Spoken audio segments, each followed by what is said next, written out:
Order order. मुजरिम नमित पांडे वल्द दयाशंकर पांडे को ताज़िरात हिंद की दफा 433 और 432 के तहत मुजरिम करार दिया जाता है और 14 साल की उम्र कैद बामशक्कत सजा सुनाई जाती है।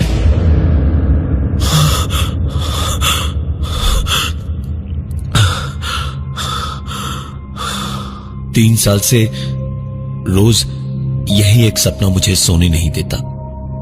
रोज रात जब मैं गहरी नींद में होता हूं तो अचानक ऐसा लगता है जैसे वही पल, वही लम्हा एक बार फिर मेरी आंखों के सामने है, जहां मेरे भाई नमित को मेरी भाभी श्वेता के खून के जुर्म में उम्र कैद की सजा सुनाई गई थी। मैं कोर्ट रूम में चिल्लाता रहा कि मेरा भाई निर्दोष है, वो ऐसा कर ही नहीं सकता। लव मैरिज थी मेरे भाई और भाभी की। मां पिताजी तो कई साल पहले ही एक एक्सीडेंट में चल बसे थे।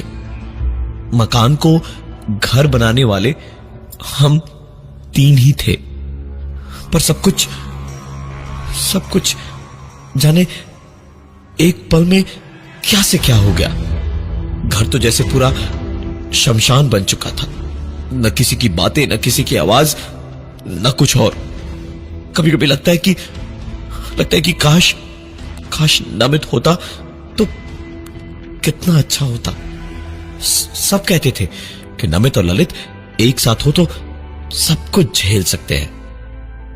नमित के जेल जाने के बाद जो इस मकान में हुआ है मेरे साथ, जो चीजें मैंने देखी है, उसके बारे में सोचना भी मुश्किल है। यकीन ही नहीं होता कि ऐसा कुछ भी हो सकता है। वो रात मैं कभी भूल नहीं सकता। नमित जेल में था, मैं यहां घर पर नशे में था। बिना कुछ खाए पिए ही सो गया था उस रात। मन मेरा बिल्कुल ही खराब था, कुछ भी अच्छा नहीं लग रहा था। कुर्ता पजामा पहन के सोया था, मुझे अच्छी तरह से याद है। पर सवेरे जब सोकर उठा तो बाथरूम में मुंह धोने गया। पहले तो मैं नींद में ही था तो ध्यान नहीं दिया, लेकिन ब्रश पर पेस्ट लगाकर जैसे खुद को आईने में देखा तो मुझे अपने ही चेहरे को देखकर डर और घबराहट का एक मिला जुला एहसास हो रहा था। क्योंकि मैं सोया तो कुर्ता पजामा पहन के था, लेकिन अब जागकर देखा कि मैंने साड़ी पहनी हुई थी, माथे पर बिंदी लगी थी, कलाइयों में चूड़ियां थी और पूरे चेहरे पर मेकअप था। मैं ये साड़ी और चूड़ियां पहचानता था। हो न हो श्वेता भाभी की आत्मा ही थी ये। क्यों भाभी, मेरे साथ ऐसा क्यों? क्या मजा मिल रहा है मुझे ऐसे परेशान करके? भाभी, एक बार की बात है, सवेरे सवेरे ऑफिस जाते टाइम अक्सर ऐसा होता था कि मैं बाथरूम में नल के चलने की आवाज को सुनता था या कुछ और आवाज होती थी, लेकिन मैं कभी भी उस आवाज की ओर नजर नहीं फेरता था। मैं जानता था कि जो दिखेगा उसे बर्दाश्त नहीं कर पाऊंगा। उस सुबह नहाने के लिए बाथरूम के पास गया तो बाथरूम के अंदर नल चलने की आवाज आ रही थी। मैंने डरते हुए धीमे से दरवाजे को हल्का सा एक धक्का दिया तो दरवाजा जरा सा खुल गया। सामने पूरा बाथरूम पानी से लबालब भरा था। कोई एक नाली शायद जाम हो गई थी। मैंने ध्यान से देखा तो समझ आया कि कौन सी वाली थी। उसकी जाली खोलकर मैंने वैक्यूम पाइप लगाकर उसको 3-4 बार चला के खींचा तो घप की एक आवाज के साथ सारा पानी गलगल करके बहता चला गया। और जब मैंने वैक्यूम पाइप में देखा तो पाया कि नाली जाम होने की वजह थी किसी औरत के लंबे घने बालों का एक गुच्छा, इस घर में रहने वाला तो मैं अकेला हूं। मेरा दिमाग जो है वो खराब हो रखा था बुरी तरह से। मुझे कुछ समझ नहीं आ रहा था कि आखिर मैं करूं तो क्या करूं। मैं पूरे दिन बस एक कमरे से दूसरे कमरे में ही लगातार आ जा रहा था। जब दिल भर गया तो सोचा जाके कुछ देर टीवी देखूं। मैं टीवी की ओर बढ़ा तो पास में रखे दीवार से सटी हुई अलमारी के नीचे से निकला कपड़े का एक टुकड़ा दिखाई दिया। मैंने कपड़ा उठाया तो देखा साड़ी थी। इस साड़ी को पहचानता था मैं अच्छी तरह से। ये हो न हो मेरी भाभी की ही साड़ी थी, पर यहां कैसे आई?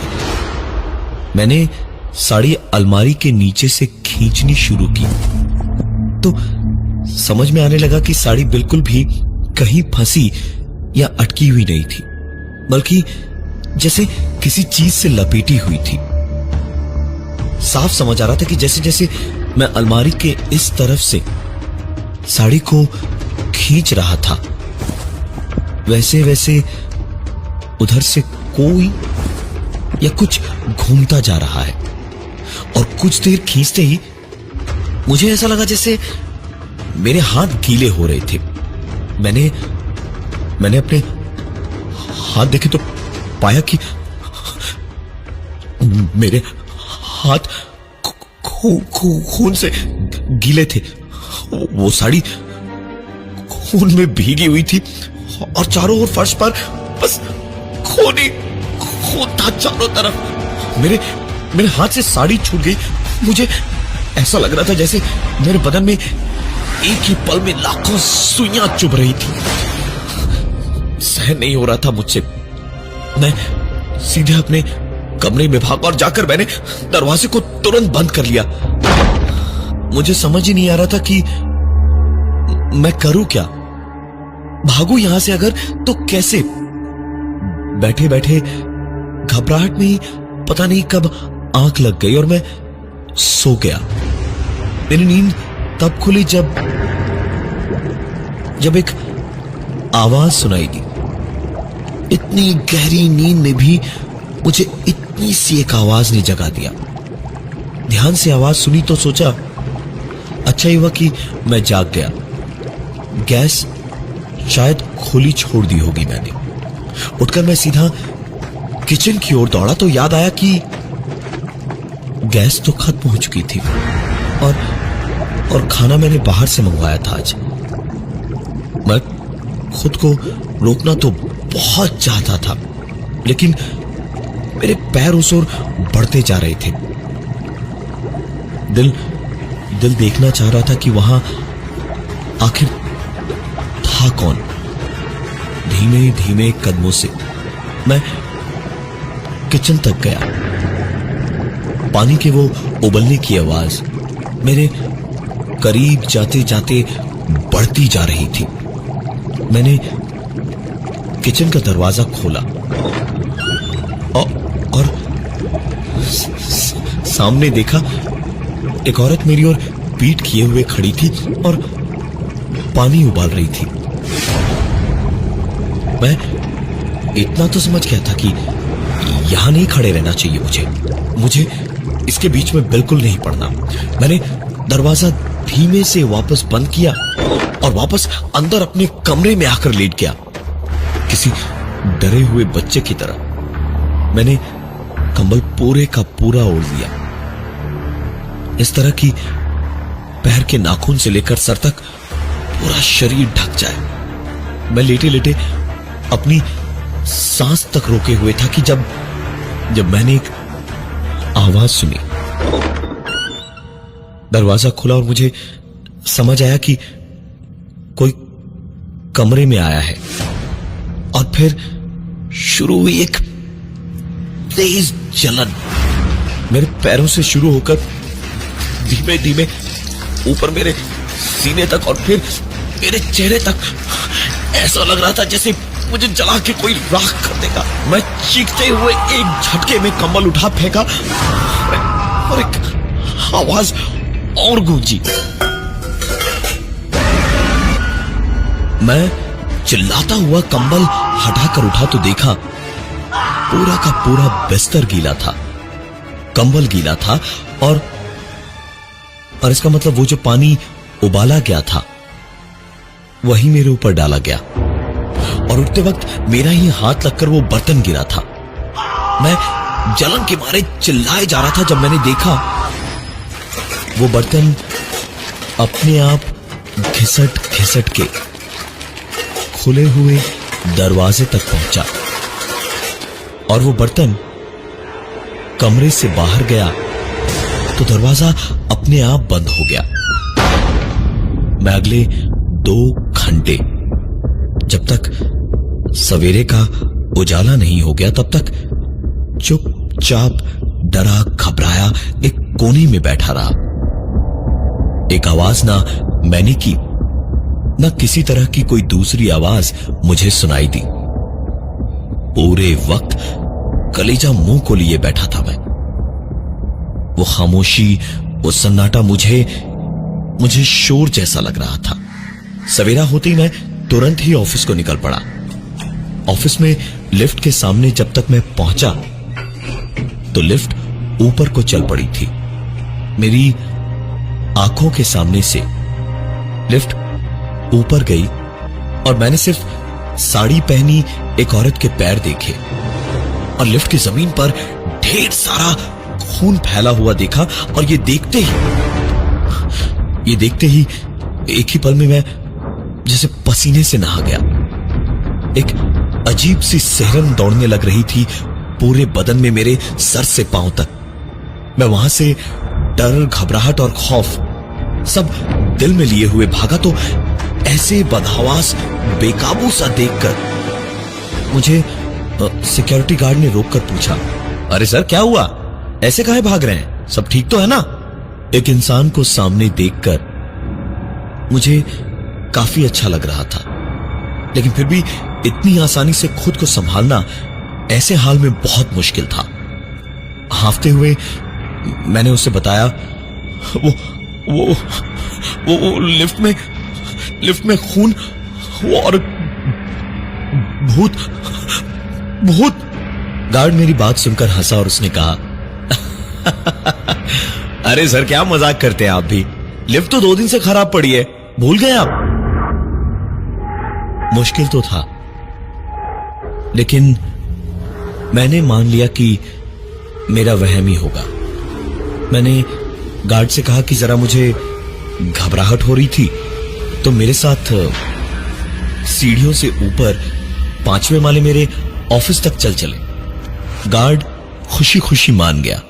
मैं आगे आगे बकबक करते हुए जा रहा था। पूरे वक्त मैं सीढ़ियों पर बोलते हुए ही जा रहा था और वो ठीक मेरे पीछे पीछे आ रहा था। उसके कदमों की आहट मुझे अपने पीछे पीछे आती साफ सुनाई दे रही थी। आखिरकार जब मैं ऊपर 5वें माले पर अपने ऑफिस पर पहुंचा तो पीछे पलट कर देखा और एक पल को मेरी आंखों के आगे अंधेरा सा छा गया। मेरे हाथ पांव ठंडे पड़ गए थे। खून का दौरा धीमा पड़ता हुआ पता चल रहा था। लग रहा था जैसे बेहोश हो जाऊंगा अभी, क्योंकि सीढ़ियों पर नीचे से लेकर ऊपर तक खून से बने नंगे पैरों के निशान बने हुए थे और सिक्योरिटी गार्ड कहीं दूर दूर तक नहीं था। मैं पिछले कुछ दिनों में इतना झेल चुका था कि इस पर मैं कुछ कर ही नहीं पाया। मैं सीधा अंदर जाकर अपनी सीट पर बैठ गया और बुरी हालत में भी काम करने का नाटक करने लगा। कुछ ही देर में मेरी टेबल पर रखा इंटरकॉम बजा। मैंने उठाया तो सिक्योरिटी ने कहा, सर बॉस को आपसे बात करनी है, मैं लाइन कनेक्ट कर दे रहा हूं। उसने लाइन कनेक्ट की तो उधर से आवाज आई, क्या बात है देवर जी, अब और याद नहीं आती हमारी? मैं तो ये सुनते ही पागल हो गया था। मैं फोन पर बोल पड़ा, ये सब क्या हो रहा है? क्यों मेरे पीछे पड़ी हो? मर चुकी हो तो जाओ ना यहां से। क्यों जीते जी मार रही हो मुझे? क्यों जीते जी मुझे रोज रोज मार रही हो? हाँ। मेरे इतना कहते ही उधर से आवाज आई, ललित, ललित, व्हाट रबिश! सुबह सुबह पी के आए हो क्या? अभी के अभी मेरे कैबिन में रिपोर्ट करो। उस दिन तो डांट टपट कर सर ने छोड़ दिया, लेकिन ये सारी चीजें बढ़ती गई, इतनी बढ़ गई कि 2 महीने के बाद मुझे नौकरी से निकाल दिया गया। काफी कोशिश की मैंने दूसरी नौकरी के लिए, लेकिन मिली ही नहीं।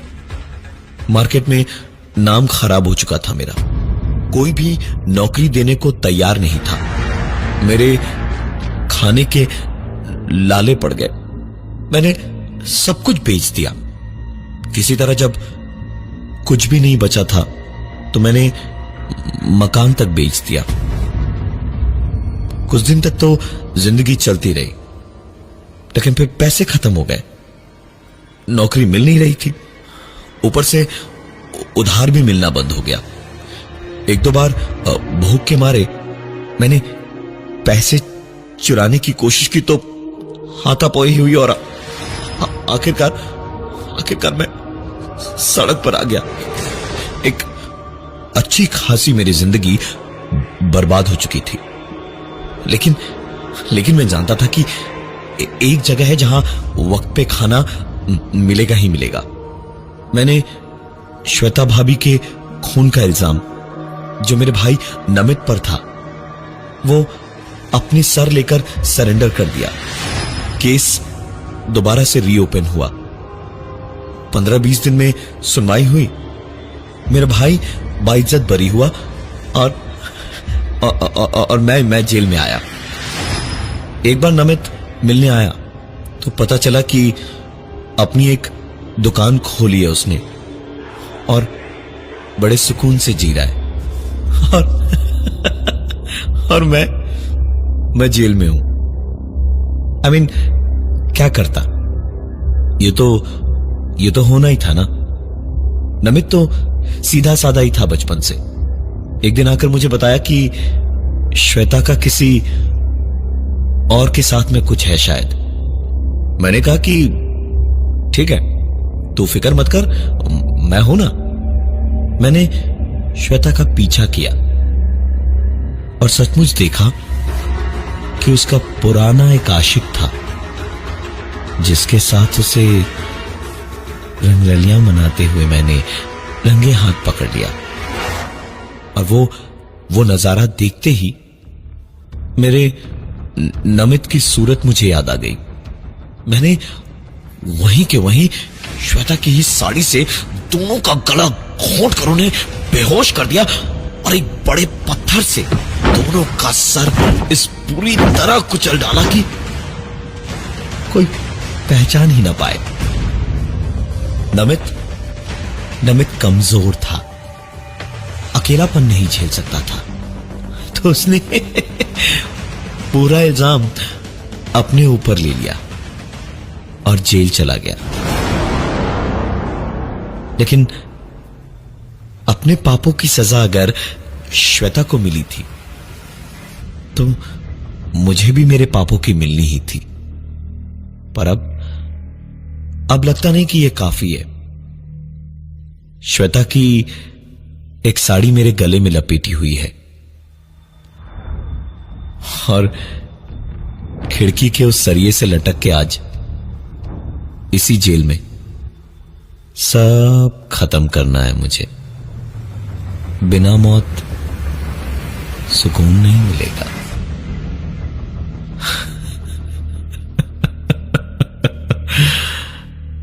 श्वेता मुझे मारकर ही दम लेगी।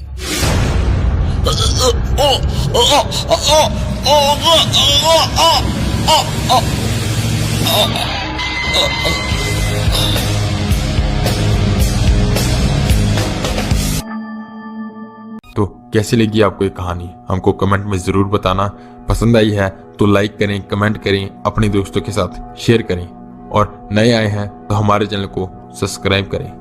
बाकी मैं मिलता हूँ आपको अगली कहानी के साथ, तब तक के लिए टेक केयर, बाय।